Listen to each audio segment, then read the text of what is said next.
কবিগুরু রবীন্দ্রনাথ ঠাকুরের লেখা কবিতা পথের শেষ। পথের নেশা আমায় লেগেছিল, পথ আমারে দিয়েছিল ডাক। সূর্য তখনও পূর্ব গগনমূলে, নৌকা তখন বাঁধা নদীর কূলে। শিশির তখন শুকায় নিকো ফুলে, শিবালয়ে উঠল বেজে শাঁখ। পথের নেশা তখন লেগেছিল, পথ আমারে দিয়েছিল ডাক। আঁকা বাঁকা রাঙা মাটির লেখা, ঘর ছাড়া ওই নানা দেশের পথ।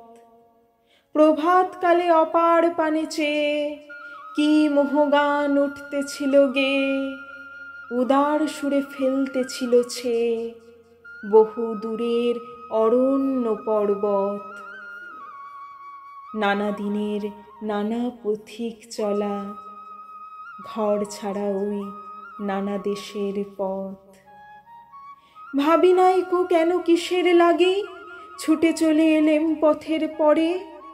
নিত্য কেবল এগিয়ে চলার সুখ, বাহির হওয়ার অনন্ত কৌতুক। প্রতি পদে অন্তর উৎসুক, অজানা কোন নিরুদ্দেশের তরে।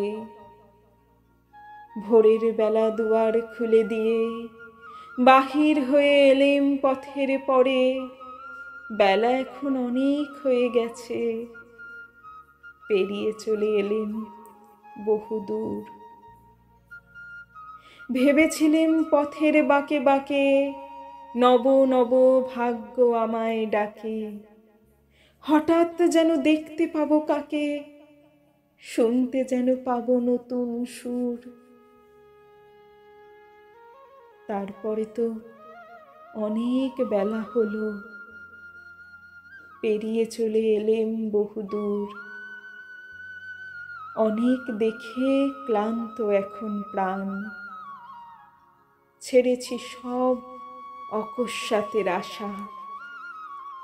এখন কেবল একটি পেলেই বাঁচি, এসেছি তাই ঘাটের কাছাকাছি। এখন শুধু আকুল মনে যাচি, তোমার পারে খেয়ার তরি ভাষা। জেনেছি আজ চলেছি কার লাগি, ছেড়েছি সব অকস্মাতের আশা।